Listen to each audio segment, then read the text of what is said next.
ఓం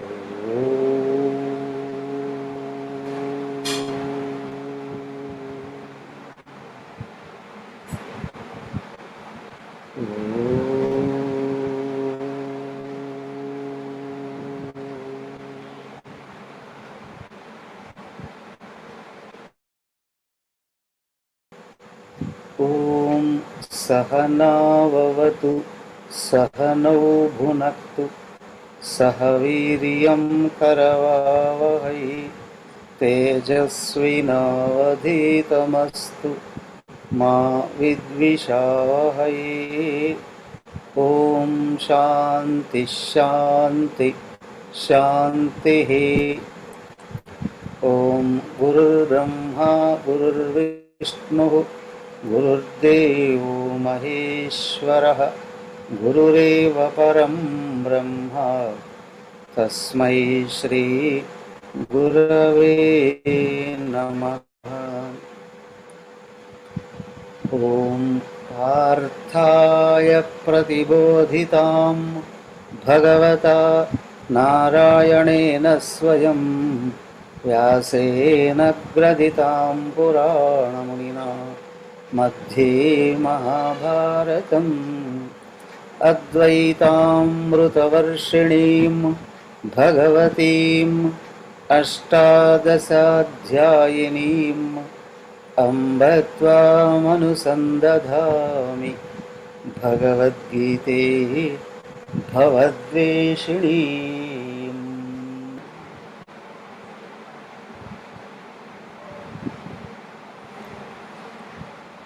హరి ఓం.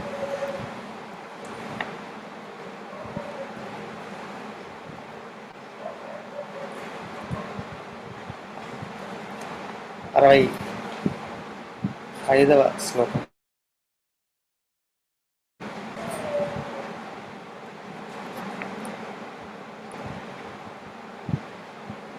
ప్రసాదే సర్వదుఃఖానాం హానిరస్యోపజాయతే ప్రసన్నచేతసో హ్యాశు బుద్ధిః పర్యవతిష్ఠతే.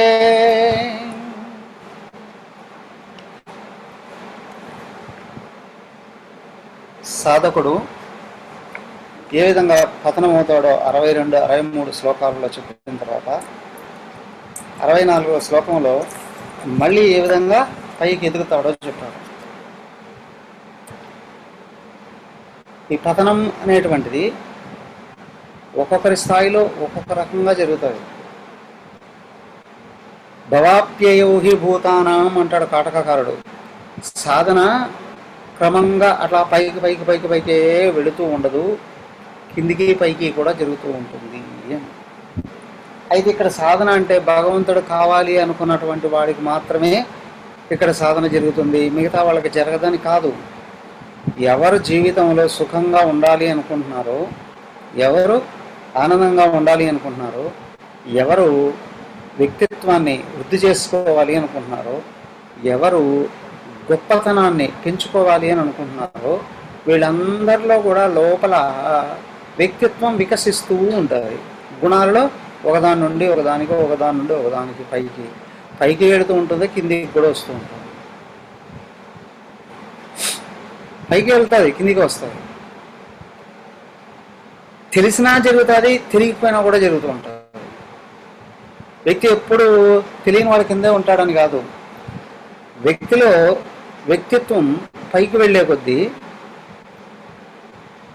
చురుకుదనం పెరుగుతుంది,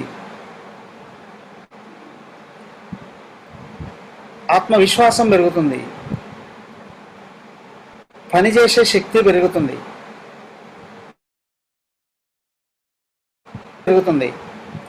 క్రమంగా ఇవి పెరుగుతూ ఉంటాయి. కానీ ఎక్కడ వ్యక్తిత్వం పడిపోతుందో ఇవన్నీ లోపల క్లోజ్ అవుతూ వస్తాయి, తెలియదు బయటికి. ఎవరు ఎక్కువగా తప్పులు చేస్తున్నారా కిందికి వెళుతూ ఉంటారు, ఎవరు జాగ్రత్తగా మంచి పనులే చేస్తున్నారా వాళ్ళు పైకి వెళుతూ ఉంటారు. ఇది తెలుస్తుంది. ఏంటి అంటే పతనం అవుతూ ఉన్నాడా, మొట్టమొదటి తెలిసేది ఏంటి అంటే లోపల కన్ఫ్యూజన్ ఏర్పడుతుంది, అశాంతి ఏర్పడుతుంది. దాంతో బుద్ధిని మేఘాలు కమ్మేసినట్లుగా అజ్ఞానం కమ్మేస్తుంది. చేయకూడనటువన్నీ చేసేస్తాడు, పూర్తిగా దెబ్బతిని. అదే వ్యక్తి ఎదుగుతున్నాడు అనుకోండి, ఎప్పుడు ఎక్కడ ఉన్నా ఆ ఫీల్డ్లో పనిచేసే శక్తి, దానికి సంబంధించినటువంటి నాలెడ్జ్ని పెంపొందింప చేసుకునేటువంటి శక్తి, మరి పని చేస్తూ ఉండేటప్పుడు మంచి చెడుల గురించి ఆలోచించే శక్తి, సో లోపల అశాంతిగా ఉందా శాంతిగా ఉందా గుర్తించే శక్తి, సో వీటితో జాగ్రత్తగా వీటన్నిటిని పెంపొందింప చేసుకుంటూ ముందుకు వెళ్ళేటువంటి నేర్పు కూడా ఇవన్నీ వస్తాయి. సో వ్యక్తి కిందికి వెళుతూ ఉంటాడు, పైకి వెళుతూ ఉంటాడు, ఇది ఎప్పుడు జరుగుతూనే ఉంటుంది. కానీ ఎదుగుదల ఏదైతే ఉందో అది మళ్ళీ కిందికి రాకుండా ముందుకే వెళ్ళాలి అనుకునేటట్లయితే వాళ్ళు ఇదో శాస్త్రాన్ని స్పష్టంగా తెలుసుకొని, జీవిత లక్ష్యాన్ని కూడా తెలుసుకొని క్రమంగా స్టెప్ బై స్టెప్ పైకి ఎదగడానికి కృషి చేయాలి. ఆ విధానంలో ఇక్కడ చెప్పారు, పతనం అయిన వాడు కూడా మళ్ళీ పైకి రావచ్చు. నారదుల వారు చూడండి, ఆయన పతనం నిమిషాల్లో జరిగిందో, నిజంగా అక్కడ నేలలో మునిగి లేయడం అని అంటే నిమిషాల కంటే ఎక్కువగా జరిగి ఉండదు. ఆ నిమిషాల్లోనే అంత జీవిత చరిత్ర జరిగింది కదా. మళ్ళీ లేచాడు, పోగొట్టేసుకున్నాడు. సీతాదేవికి జరిగినటువంటి ఆ పతనం ఏదైతే ఉందో మళ్ళీ రాముడిని చేరడానికి సంవత్సరం రోజులు పట్టింది ఆమెకి. సంవత్సరం రోజులు పట్టింది.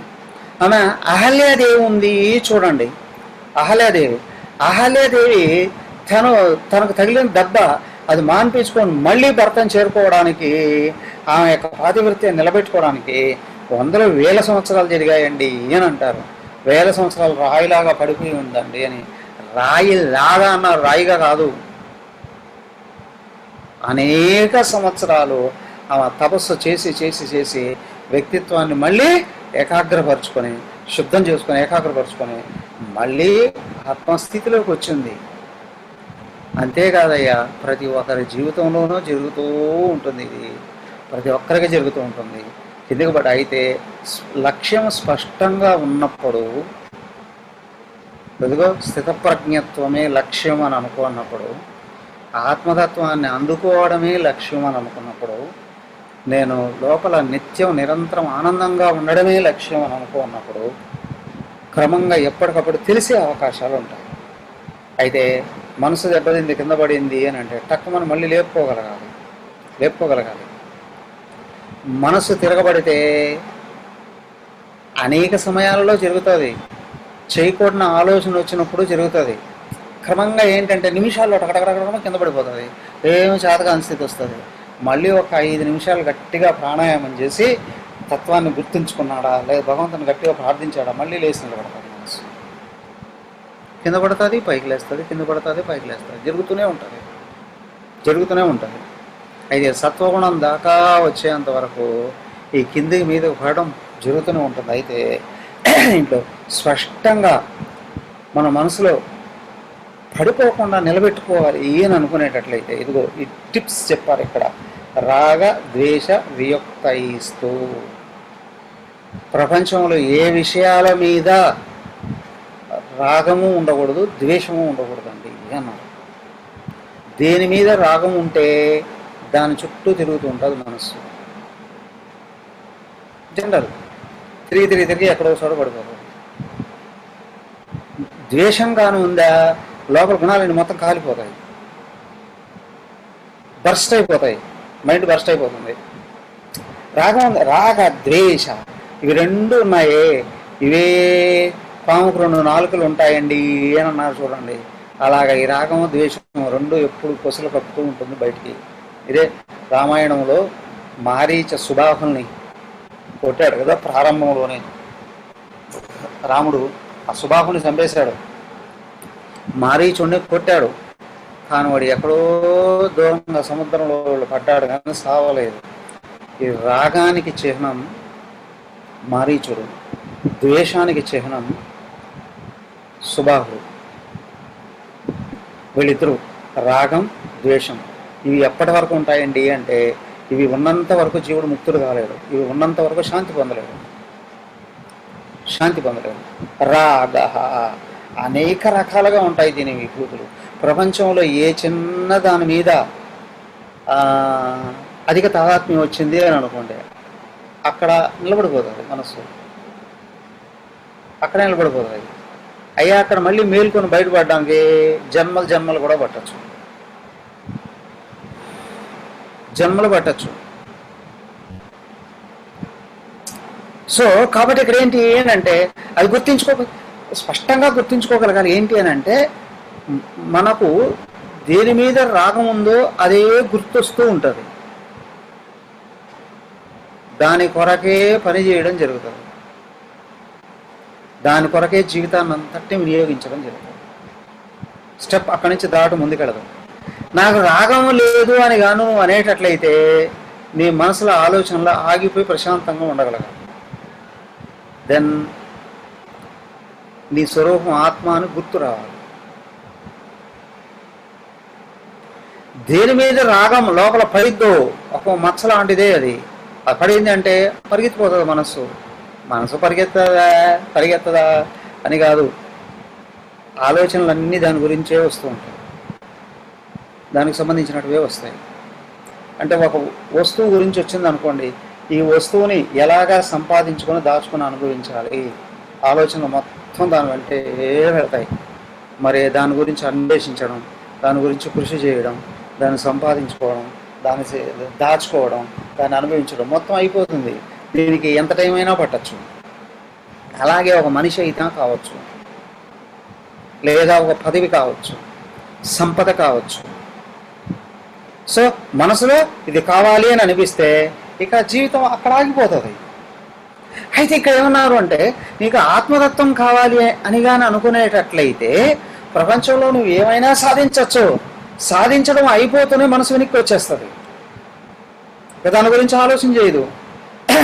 దేని కొరకైనా కృషి చేయి, అయిపోయిందా పని, వెంటనే వెనక్కి వచ్చేస్తుంది మనసు. కానీ లక్ష్యం ఆత్మతత్వం కాకపోతే పోయి అక్కడే చుట్టుకుంటుంది. పట్టుపురుగు ఉంటుంది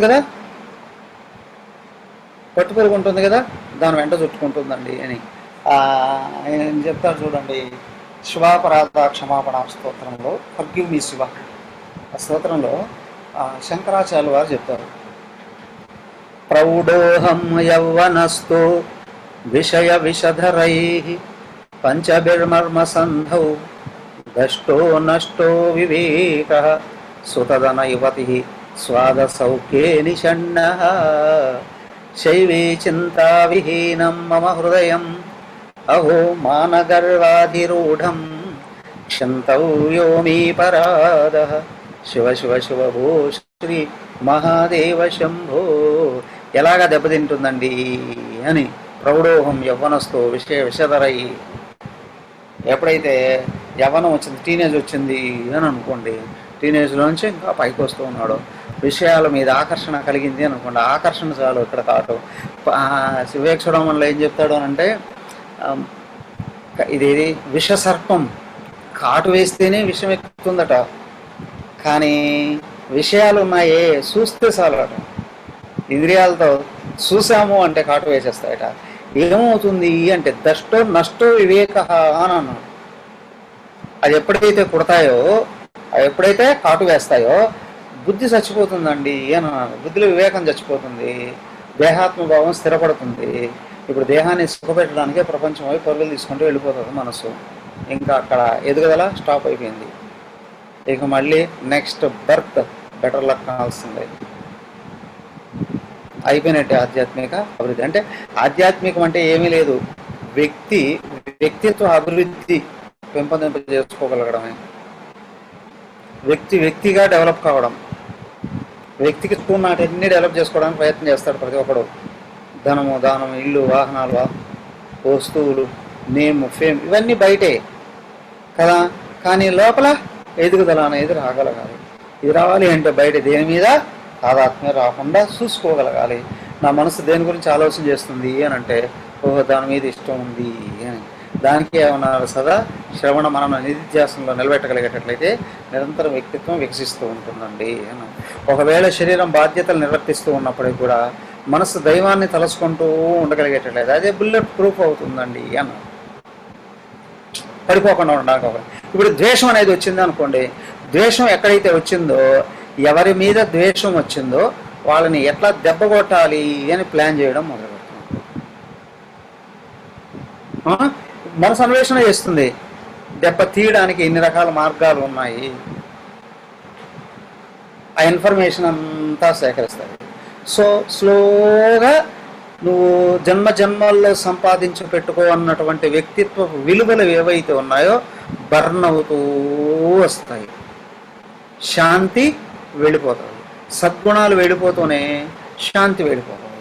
అశాంతి వస్తూనే లోపల ఏమవుతుంది, విపరీతమైన వేగం ఉంటుంది మనసుకి, చేయకున్నట్టుని చేసేస్తుంది, జీవితం మొత్తం దెబ్బతినడం జరుగుతుంది.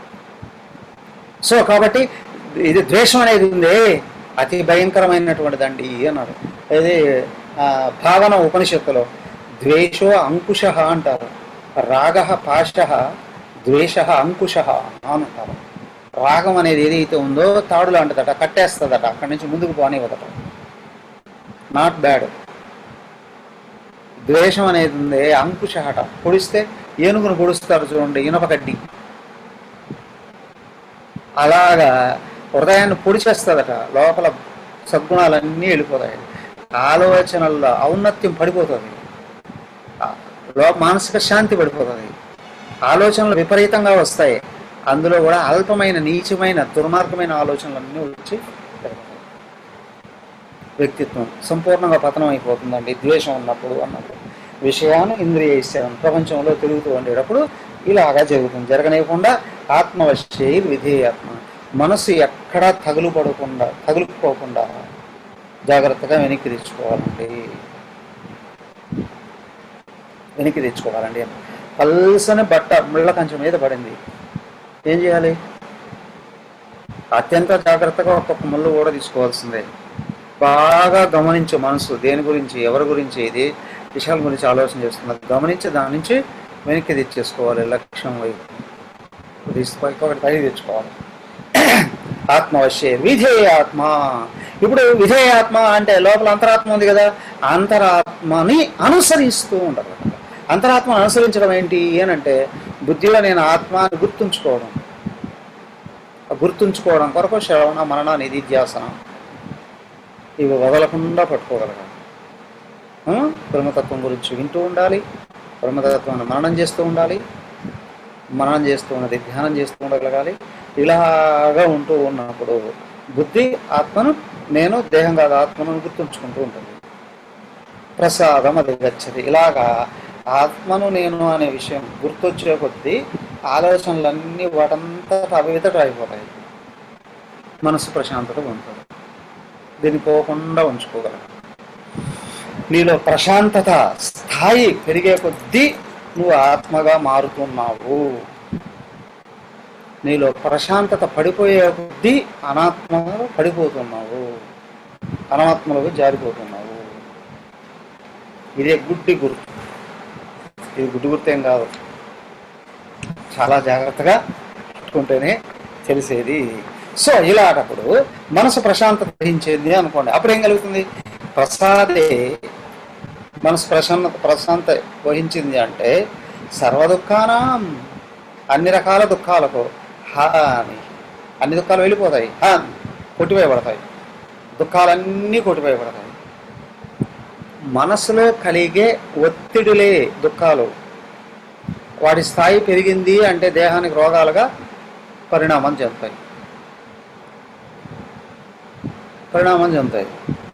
సో అశాంతి పెరిగే కొద్దీ జ్ఞానం గుర్తురాదు.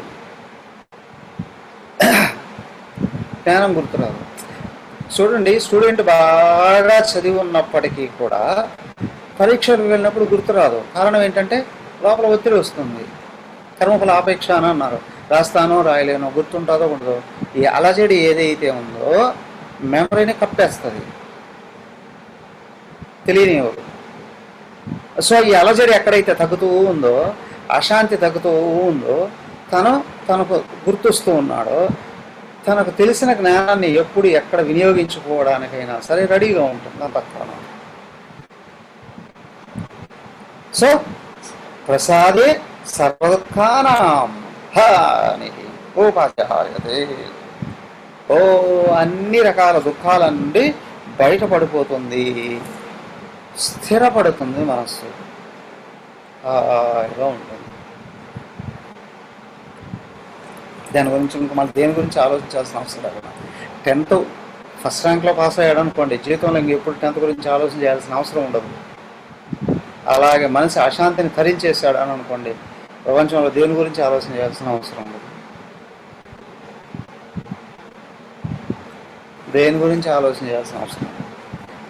ప్రసన్న చేతసః, ఇంకా దీనికి లభించే బెనిఫిట్స్ ఏమిటండి? ప్రసన్న చేతసః, మనసు ఎప్పుడైతే ప్రశాంతి వహించిందో, బుద్ధి ఉంది, పరి అవతిష్టతే ఆశు, పైకి లేస్తుంది అగ్నిశిఖలాగా. దీపం వెలిగించాం, గాలి వస్తుంది, అప్పుడు కొట్టుకుంటూ ఉంటుంది దీపం. అదే గాలి ఆగిపోయింది, అగ్నిశిఖ నిటారుగా పైకి లేస్తుంది. సేమ్ వే లోపల ప్రశాంతత వచ్చింది అని అనుకోండి, బుద్ధిలో జ్ఞానం ఉంది, ఆత్మస్వరూపాన్ని స్పష్టంగా చూపిస్తుంది. నేను ఆత్మ అనేటువంటి అనుభవాన్ని ఇస్తుంది. ఆత్మవైపు సునాయాసంగా బుద్ధి పయనిస్తుంది. అశాంతి వచ్చింది అనుకోండి, బాగా గమనించండి, ప్రపంచంలో దేని గురించి అయినా గుర్తు చేసుకుంటే ఆలోచనలు అటు పరిగెత్తాయి. అదే ఆత్మను గుర్తు చేసుకోవడానికి శ్రవణ మానాలు అన్నాం కదా, ఆ వెనక్కి తిప్పితే ప్రపంచం మరుగుపడుతుంది. ఆలోచనలు వాటంతటా అవే వదిలిపెట్టేసుకుంటాయి వాటిని. దృష్టి ఎందుకంటే మనసుకు బుద్ధికి వెనకల ఆత్మ ఉంది. ఆత్మ ఒక్కటే, అదే పరమాత్మ. ఒకటే ఉండేది, అనేకం లేవు. కానీ బయటకు చూస్తే ప్రపంచంలో కోటాను కోట్ల విషయాలు ఉన్నాయి. సో బయట ఉన్న ప్రపంచమే తాదాత్మ్యం వస్తే ఆలోచనలు ఎన్ని వస్తున్నాయి అసలు తెలియదు. సెకండ్కి 15 నుంచి 150 ఆలోచనలు వస్తాయట. ఆలోచనల స్పీడ్ పెరిగే కొద్దీ లోపల ఒత్తిడి పెరుగుతుంది. కానీ అదే దృష్టి వెనక్కి తిప్పి ఆత్మను గురించి చింతించడం మొదలు పెడితే ఆలోచనల మనసుంది లేయర్లుగా వదిలిపెట్టేస్తుంది ఆలోచనలని. ఆత్మ దగ్గరకు వచ్చినప్పుడు కేవలం శక్తే మిగులుతుంది, ఆత్మశక్తే. ప్రపంచ విషయ కోరికలతో కలిస్తే మనస్సు అవుతుంది. అదే వెనక్కి తిప్పి ఆత్మను గురించి ఆలోచిస్తూ ఉన్నప్పుడు బుద్ధి అయింది. ఆత్మ భావంలో స్థిరపడ్డప్పుడు ఆలోచనే లేదు. ఇంకా బుద్ధి పర్యవతిష్టతే, బుద్ధి బాగా పైకి లేస్తుంది, అగ్నిశిఖలాగా పైకి లేస్తుంది. అంటే ధనము ఏ పరిమితులకి లోను కాని వాడిగా గుర్తు చేస్తుంది. లోపల అది అద్భుతమైనటువంటి ధైర్యం వస్తుంది, భయరహిత స్థితి వస్తుంది. సో శరీరము, ఇంద్రియాలు, మనసు, బుద్ధి తన గ్రిప్లో ఉన్నట్టు స్పష్టంగా తెలుస్తుంది. ప్రపంచంలో దేనికి భయపడని స్థితి వస్తుంది. ఎందుకు? ప్రపంచమే చిన్నదిగా కనిపిస్తుంది. అసలు ఎదుగుదల ఇది. దేహం నేను అనుకున్నప్పుడు ఎదుగుదల అంటే ఏంటి? నేను ఎదుగుతున్నాను అంటే ఏంటి? దేహం నేను ఇప్పుడు దేహం ఎదిగితే అన్ని రకాల రోగాలన్నీ అక్కడే ఉంటాయి, స్థితి భయంకరంగా ఉంటుంది. అవునా? దేహం పెరిగితే భయంకరం కదా. ఇప్పుడు ఇంకా ఎదుగుదలంటే ఏమనుకుంటారండి? చుట్టూ ఉన్న వస్తువులనే లెక్క కట్టుకుంటాడు. బ్యాంక్ బ్యాలెన్స్లు ఎంత ఉన్నాయి, ఇండ్లు ఎన్ని ఉన్నాయి, పొలాలు ఎన్ని ఉన్నాయి, వాహనాలు ఎన్ని ఉన్నాయి, అధికారాలు ఏమున్నాయి, తనకంటే అన్యమైన విషయాలనే లెక్క కట్టుకోవడం జరుగుతుంది కదా. అదే లోపల ఎదుగుదల అంటే గుర్తుంచుకోండి, ఆధ్యాత్మిక అభివృద్ధి అంటే దేహం కంటే అన్యంగా ఆత్మగా నేను ఉన్నాను. అసలు బీజం అది. నేను దేహం కాదు, ఆత్మను, బీజం అది. ఇప్పుడు ఇది ఎంత ఎదుగుతుందండి? నేను ఎదుగుతున్నాను అంటే సర్వవ్యాపకం అవుతుంది. ఆకాశం కంటే 4 రెట్లు ఉంటుంది. విచిత్రం ఏంటంటే అంత పెద్దగా అవుతుందా అండి అని కాదు, తను ఆత్మలో స్థిరపడే కొద్దీ మనసులో ఒత్తిళ్ళు మొత్తం జారిపోతాయి. ప్రపంచంలో ఉన్న వ్యక్తులు కూడా చిన్న చిన్న తనకంటే బలహీనులుగా కనిపిస్తారు. అజ్ఞానం పెరిగే కొద్దీ చుట్టూ ఉన్న ప్రపంచం వేధించేటువంటిదిగా, బాధించేటువంటిదిగా తెలుస్తుంది. ఆత్మ జ్ఞానం పెరిగే కొద్దీ ప్రపంచంలో నన్ను ఎవడు ఏమీ చేయలేడు అనే స్థితి వస్తుంది.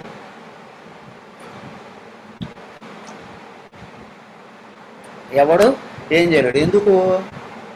నేను ఆత్మను ఎవరేం చేయగలరు? ఒక చిన్న ఉదాహరణ చెప్తా. అనేక మంది మహాత్ములకు కూడా ఇలాంటివన్నీ ఎదురవుతాయి.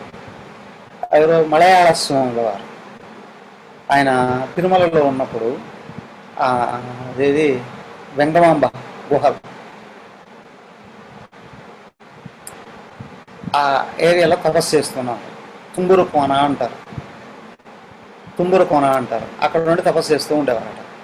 తపస్సు చేస్తూ ఉంటే ఒకసారి స్నానం చేశారు. నది పాప వినాశనం నుండి కిందికి వెళ్ళిపోతూ ఉంటుంది. పాప వినాశనం నుండి ఒక 10 కిలోమీటర్లు కిందికి నది వెంట వెళ్ళిపోతే అక్కడ వస్తారు తుంబురు కోన.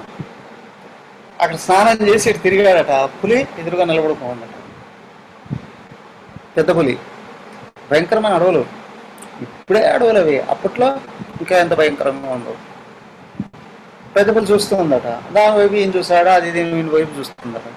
ఈయన ఏం మాత్రం షేక్ అయి ఉన్నా ఎగురొచ్చి మీద పడేది, చంపేసేది. ఆయన అట్లాగే నిలబడ్డాట. నిలబడిన తర్వాత కొద్దిసేపు ఆలోచన చేస్తూ కొద్దిసేపటికి థాట్ వచ్చిందట. ఏమని అంటే, మృగ లక్షణం, ఆహారం దొరికితే తినేస్తుంది కదా. అందులో నరమాంసం అంటే దానికి ఇంకా చాలా ఇష్టం. ఆయన అట్లాగా ఆలోచిస్తూ ఉన్నాడట.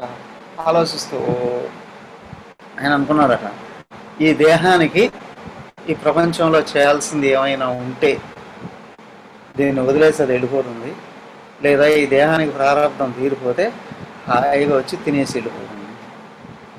కొద్దిసేపు చూసాడు,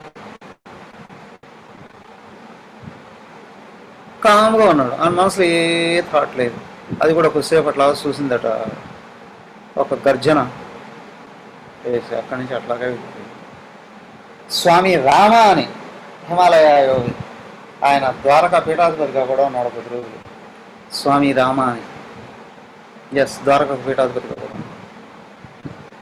ఆయన ఒకసారి హిమాలయాల్లో ఉన్నాడట. ఒంటరిగా తిరుగుతూ ఉన్నాడు హిమాలయాలో మహాత్ములందరినీ చూడడానికి. అట్లా తిరుగుతున్న సందర్భంలో ఒకసారి అట ఏమైంది, ఒక గుహలో బాగా అలసిపోయాడట. భయంకరమైన అరణ్యం, జంతువులన్నీ కనిపిస్తున్నాయి, మృగాలన్నీ కనిపిస్తున్నాయట. చూడ ఏమైంది, పెద్ద గుహ ఒకటి ఉంటే గుహలోకి వెళ్ళి పడుకున్నాడట. అలసిపోయినాడు తిరిగి. ఆ గుహలో పడుకున్న వెంటనే నిద్ర పట్టేసిందట.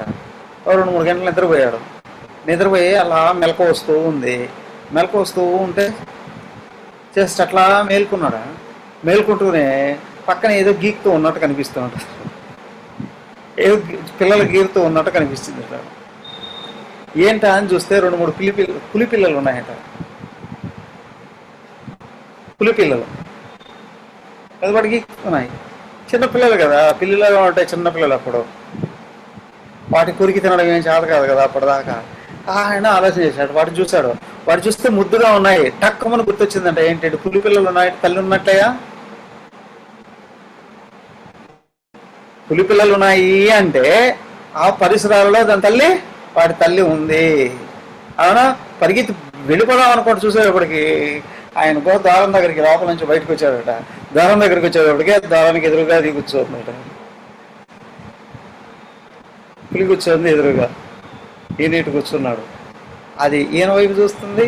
ఈయన కుర్రవాడే, 30 ఏళ్ళు కూడా ఉండవు అప్పట్లో. ఈయన దాని వైపు చూస్తున్నాడట, అదే ఈయన వైపు చూస్తుంది.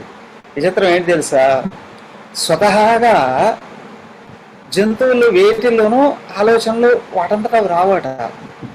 ఎందుకంటే మానవుడు మనస్సు కంటే తక్కువైనటువంటిదే అది. ఇక్కడ మన మనసులో ఏది కదులుతుందో అది అది క్యాచ్ చేస్తుందట. అదే థాట్ దాంట్లో కూడా కదులుతుందట. భయపడి చంపేస్తుందేమో అని మనం అనుకుంటే అది కూడా అనుకుంటుందట చంపేస్తాడేమో అని మీద పడుతుందట. ప్రకృతిలో ఉన్న ప్రతి జీవి అంతే. ఈయన లోపల భయం వస్తుంది చంపేస్తుందేమని. వాళ్ళ గురువుగారు గుర్తొచ్చారట. గురువుగారు గుర్తొచ్చినప్పుడు ఆయన ఒకసారి కౌన్సిలింగ్ ఇచ్చున్నాడు. ఇట్లాగా మృగాలు కానీ ఎదురైతే ఏం చేయాలి అని. ఏం చేయాలంటే ఆ కౌన్సిలింగ్ గుర్తొచ్చింది ఏంటి అంటే, ఈ మృగం నన్నేం చేయదు అనుకున్నాడు. దాన్ని కూడా నేనేం చేయకూడదు అని అనుకున్నాడు ఫస్ట్ థాట్తో. అది అక్కడే ఉంటుంది అనుకున్నాను. అట్లాగే ఉంది. అది పక్కకు తిరుగుతుంది అనుకున్నాడట. అట్లా పక్క తిరిగిందట. అదైతే వెళ్ళిపోతుంది అని గట్టిగా అనుకున్నాడట మనసులో. అది అట్లా దూరంగా వెళ్ళిపోతుంది అనుకున్నాడట. అది అట్లా ఆవలించుకుంటూ వెళ్ళిపోయిందట. దూరంగా వెళ్ళిపోయిందట. అక్కడ బయటకు తుంగి చూశాడు. ఎక్కడో దూరంగా వెళ్ళిపోయింది. ఎగురుతూ బయటకు వచ్చి పడుకో వెళ్ళిపోయాడట. వెళ్ళిపోయి 1 కిలోమీటర్ 2 కిలోమీటర్లు పరిగెత్తి ఎక్కడ చెట్టు కూర్చున్నాడట. చిన్న అతనే అతను. అవునా? లోపల థాట్స్ ఏవైతే ఉంటాయో అదే విధంగా జరుగుతుంది. ఈ మన థాట్స్ని మనం ఛానల్ చేయాలి అని అనుకుంటే వాటి మీద గ్రిప్ ఉండాలి కదా. వాటి మీద గ్రిప్ ఉండాలి అంటే నేను దేహం అని అనుకుంటే థాట్స్ ఎప్పుడు గ్రిప్లోకి రావు. నేను ఆత్మను తెలిస్తేనే మనసు అంటే థాట్స్ మన గ్రిప్లోకి వస్తాయి. సో నేను ఆత్మను అని గుర్తు రావాలి. నేను ఆత్మను అనుకున్న తర్వాత ఇప్పుడు శరీరాన్ని ఎట్లా నడిపించాలి, మనసుని ఎలా నడిపించాలి, బుద్ధిని ఇటువైపు నడిపించాలి, స్పష్టంగా తెలియాలి. శరీరాన్ని సత్కర్మలలో పెట్టాలి, మనసును దైవాన్ని ప్రార్థించడంలో నిమగ్నం చేయాలి, బుద్ధి శ్రవణ మనన నిధిధ్యాసరాలలో నిలబెట్టాలి. స్పష్టంగా తెలిసి చేస్తూ ఉంటాం. ప్రసన్న చేత సహా శరీరం సత్కర్మలు చేయడం వలన శరీరం పవిత్రం అవుతుంది, ప్యూరిఫై అవుతుంది.